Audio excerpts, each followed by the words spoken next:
Weereens baie welkom, baie dankie dat u ingeskakel het. Ek glo dat dit soos gewoonlik baie goed gaan met u, dat God se woord en die waarheid daarin vervat wie steeds van kardinale belang is. Nou in vandag se video gaan ons kyk na Lee Brainerd se valse konsep van die pre-tribulation rapture. Nou Dani Botha beveel hierdie man hoogstens aan omdat Lee Brainerd ook 'n boek geskryf het oor the recent pre-trib findings by the early church fathers. Nou hulle hou vas aan wat die vroeë kerkvaders ook geglo het. Hulle sê die vroeë kerkvaders het geglo aan die pre-trib rapture, wat nie die geval is nie. Hierdie mense het 'n afleiding gemaak uit die woord uit, omdat daar gepraat word van God se oordeele, en hulle ook net soos vandag se pre-trib leraars glo hulle dat die wraakoordeele van God is die groot verdrukking, wat nie die geval is nie. Nou ek gaan vir julle 'n paar videoklips speel en vir bewys dat hierdie vroeë kerkvaders dit misgetas het as hulle dan afleidings maak dat die wegraping voor die wraak van God gaan wees wat hulle sien as die groot verdrukking. En kom ons spring dadelik weg met 'n videoklip van Dani Botha, waar hy natuurlik vir Lee Brainerd hoogstens aanbeveel. Kom ons gaan luister na die videoklip en dan gaan ons daaroor gesels. Broer en suster, jy glo in die wegraping of nie glo in die wegraping nie. Ek dink ek het met die vorige sessies wat ek daaroor gepraat het ek baie duidelik vir u gewys. Die vroeë kerkvaders, deur Brian Leonardo, wat die Here gesalf het om die antieke Grieks en die antieke tale te verstaan en te lees, het hy vir ons gewys, al die vroeëre kerkvaders het die wegraping geglo. Ephraim the Syrian, Hippolytus, al daai mense het dit geglo. So ek hoef dit nou nie weer vir u te vertel en ek gaan nou nie weer daaroor praat nie. Al wat ek sê is ons wag daarop dat hy bassein gaan blaas. Nou ja, Dani Botha, dit is Lee Brainerd en nie Brian Leonardo nie. Maar kom ons gaan kyk wat sê Dani Botha. Hy sê hierdie vroeë kerkvaders volgens Lee Brainerd het geglo almal aan 'n pre-trib rapture. Nou vandag se pre-trib leraars glo ook aan 'n pre-trib rapture. Is hulle reg? Nee, dit beteken nie om te glo in iets beteken dis die waarheid nie. Maar die waarheid is dat hierdie vroeë kerkvaders het geglo aan 'n pre-trib of 'n wegraping wat voor die wraak van God, en hulle het geglo dit is die groot verdrukking. En u gaan vandag in die videoklip sien dat hulle presies dit so verduidelik. Maar ons kan absoluut gaan kyk dat die vroeë kerkvaders het geglo aan die wegraping, maar het net soos vandag se pre-trib leraars die verkeerde konsep daarvan, die verkeerde afleiding uit die skrif gaan maak.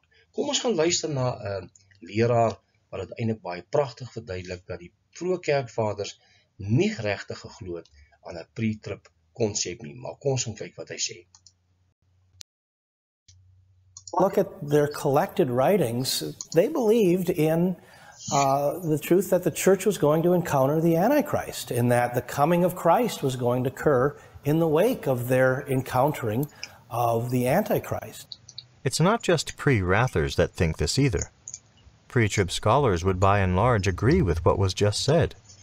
I mentioned in the section of this film about imminence a paper written by a pre-tribulational early church expert named Larry Crutchfield, in which he concluded that while he couldn't find any evidence of pre-tribulationism in the early church, he did find what he called intra-tribulationism, by which he meant people who believed they would be raptured out of the middle of the persecution of the Antichrist, which is essentially pre-wrath.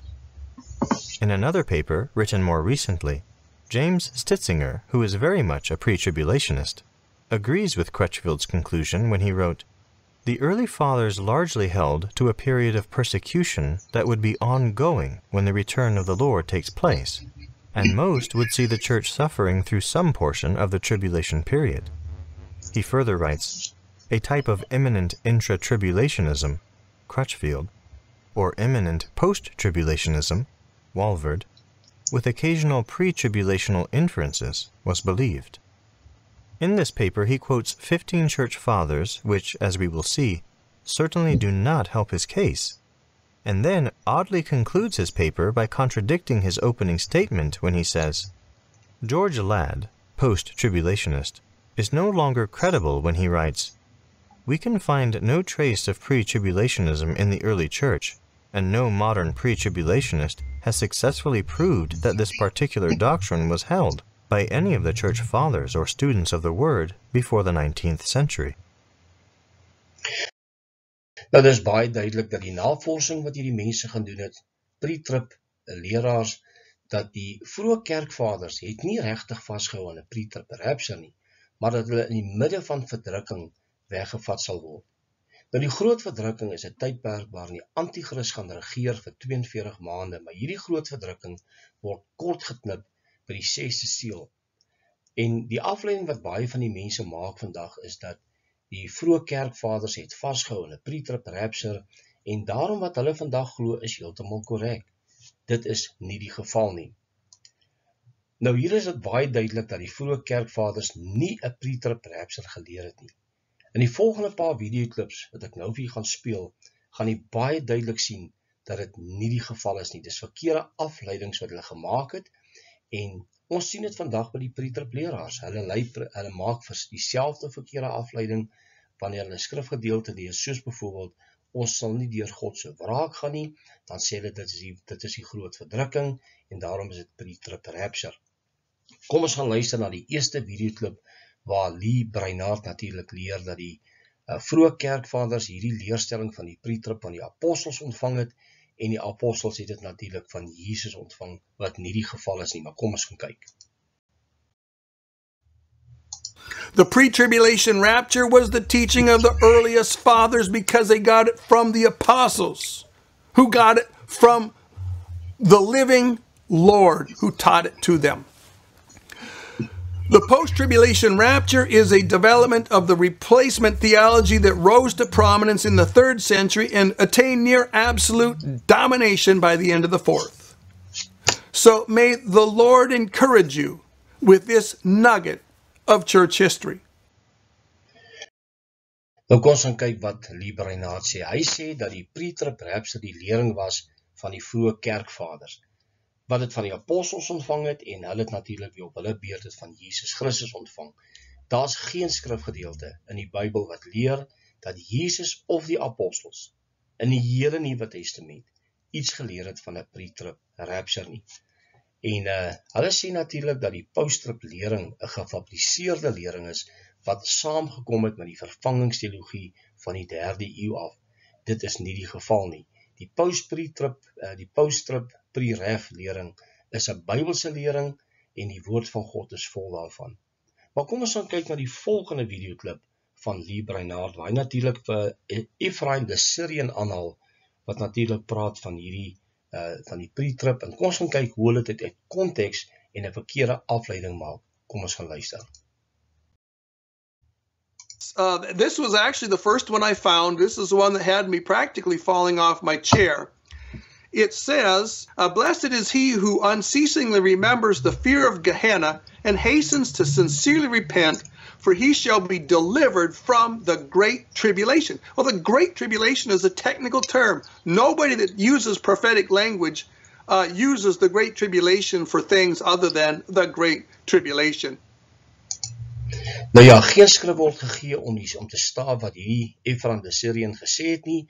Dis bloot 'n afleiding, omdat hulle glo dat die groot verdrukking eintlik maar God se wraak is. So hulle gaan eintlik vrygestel word van daardie terrible verdrukking. Dit is die wraak van God, en dit is wat hierdie mense doen. Die wraak van God is 'n verskillende ding van die verdrukking.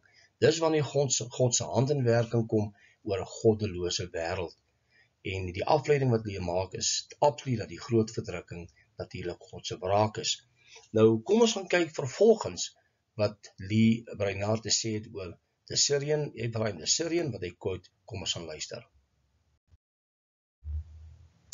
Watch always, praying continually that you may be worthy to escape the tribulation.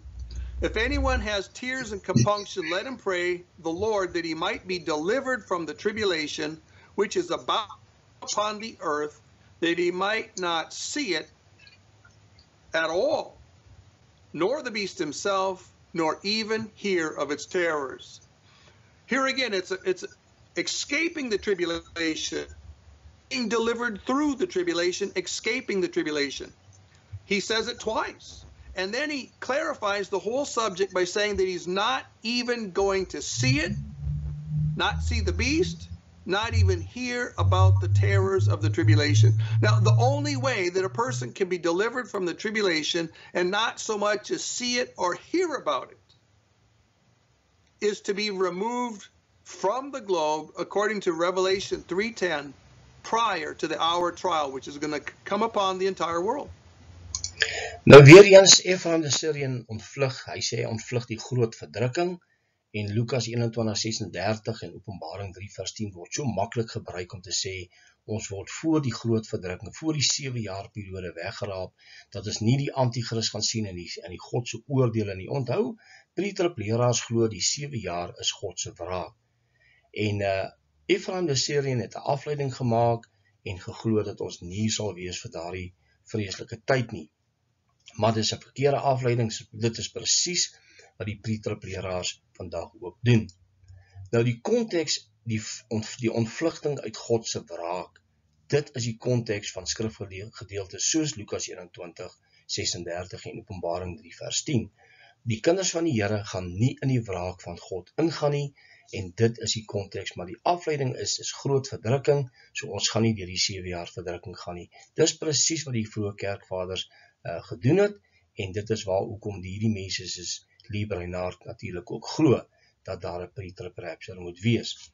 Nou, kom ons gaan kyk na die volgende videoklip, en hy haal vervolgens steeds vir Ephraim the Syrian aan, hy quote hom, en dan praat hy oor die coming wrath of God. In this first one that we're looking at right now, it's the promise of deliverance is couched in the aorist subjunctive, that they should be delivered from the coming wrath. And then in the next work, on the blessed and the cursed, we have the very same one, but it's in the future. Blessed are those who cry day and night, because they shall be delivered from the coming wrath. Nou is baie duidelik dat Ephraim the Syrian hier duidelik maak, dat die kerk die komende wraak gaan ontvlug, en hulle glo dis die groot verdrukking. Die wraak van God is God se straf, waar die kerk nie in gaan wees nie. Dit is 'n belofte wat die Here ons gee. Ons het gesien met Lot en Noag, dat hy die mense eers uit die stad uitgelei het, en toe val die vuur van God op daardie stad. En dit is presies wat gaan gebeur, maar jy kan duidelik sien in die quote wat Ephraim the Syrian gemaak het, dat dit wel is wat hulle glo, dat die groot verdrukking eintlik maar God se wraak is. Nou, die hedendaagse pre-tripleraars leer, wat maar presies dieselfde is, dat die wraak van God die 7 jaar groot verdrukking is, en daarom sal ons verlossing ontvang van die komende wraak, en as jy die wraak gaan kyk in Openbaring 6, vers 12 tot 17, dan sal jy sien, dit vind plaas na die martelare, dat die mense wat doodgemaak is, terwille van hulle geloof, dis die groot verdrukking. Dan sal die 6de seël oopmaak, en dan sal die wraak van God kom. Kom ons gaan kyk na 'n ander video, waarin Lee Brainerd natuurlik met Lion and Lamp Ministries praat, oor die dae van Noag, en kyk hoe ruk hulle dit uit konteks uit, dat die dae van Noag en die dae van Lot, is eintlik maar 'n konsep van die pre-tribulation rapture, terwyl dit nie die geval is nie, dit is die dae van wraak na die groot verdrukking. Kom ons gaan luister. It's in a comment on Luke 17:26, one of our very favorite pre-tribulation rapture passages in the prophetic world. And there we read, "As all perished then, except those gathered with Noah in the ark, so also at his coming the ungodly in the season of apostasy shall perish, while according to the pattern of Noah, all the righteous and godly are to be separated from the ungodly and gathered into the heavenly ark of God. For in this way comes the time when not even one righteous man will be found any more amongst mankind, and when all the ungodly have been made atheists by the Antichrist, and the whole world is overcome by apostasy, the wrath of God shall come upon the ungodly." And so notice the order here. First, the godly are removed from the presence of the ungodly and placed in the heavenly ark.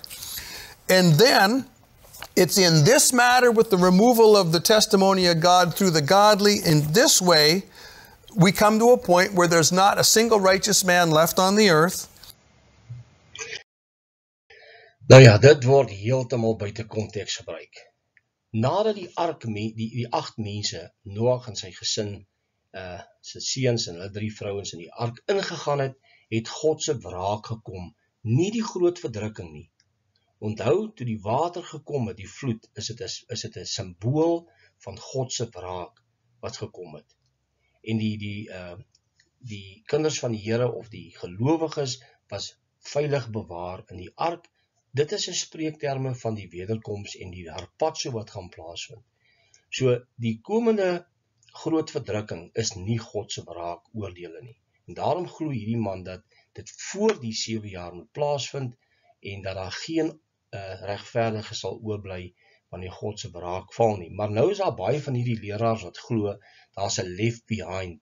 Met ander woorde, gaan 'n lou kerk of 'n verkoude kerk agterbly.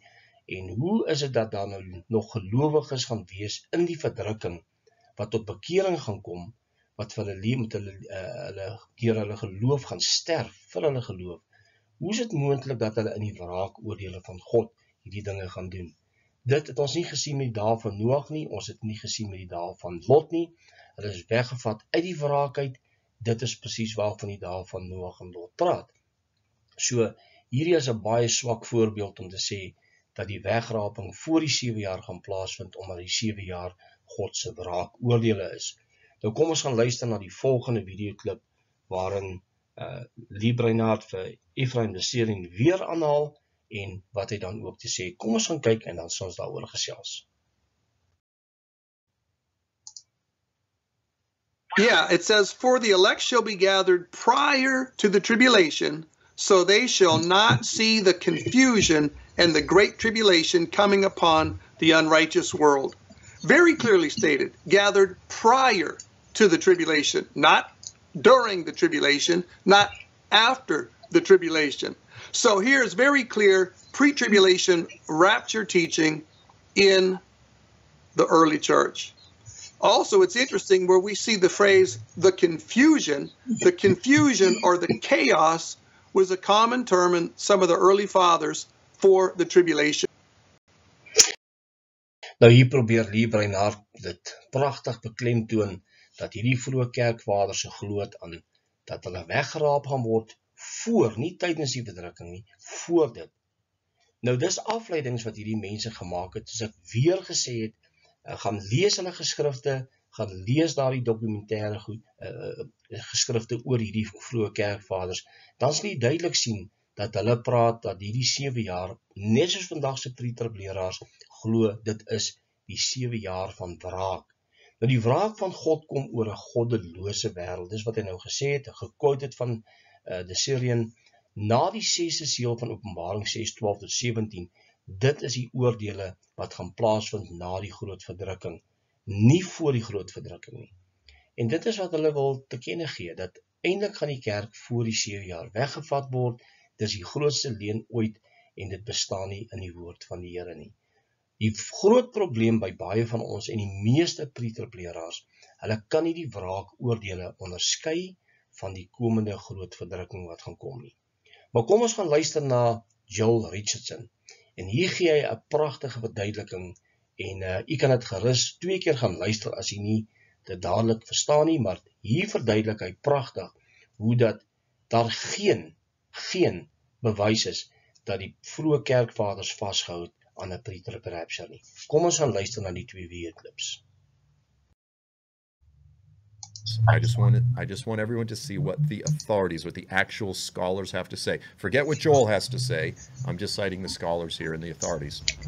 Okay, he says, it's seen in the earliest writers, there is nothing in any of the other writers to contradict this. They speak of the persecution of the church by the Antichrist and of the church being on the earth at the second advent of Christ. In other words, the church is still here when Jesus returns. They were post-tribulationists. Here's a statement from James Stitzinger. He's the associate professor of historical theology. In other words, he's going to specialize in the various views of the church down through history at Master's Seminary. Okay, so this is connected with John MacArthur, a dyed-in-the-wool pre-tribulationist. Master's Seminary is a pre-tribulational seminary. They teach pre-tribulationism. Nevertheless, Dr. Stitzinger is honest and fair, and so here's what he says. He says, the early fathers largely held to a period of persecution that would be ongoing when the return of the Lord takes place, and most would see the church suffering through some portion of the tribulation period.